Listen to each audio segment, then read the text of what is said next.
Hey, Wild Ass Craig here. Thank you for your purchase. You got the Smart Classic cushion. So I'm gonna just show you real quick what you get in the bag. This little QR code that sent you here to this video. Straps that go to the cushion. They go through the cover and around the seat. Those are 2 peel and stick patches if you put a hole in the cushion. But what I want to do is show you a real quick setup video on how to inflate this properly. So when you get the cushion, the first thing you can do is close that valve, lay it right on the counter, and we're literally going to squeeze the air out of this half of the cushion.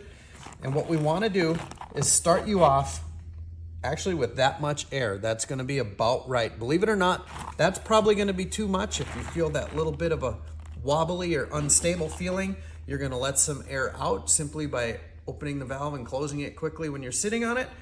If you feel your butt bones on the seat, simply twist that valve open, blow a mouthful of air into it, close it, and try it again. Very little air. This is what it will look like when it is properly inflated.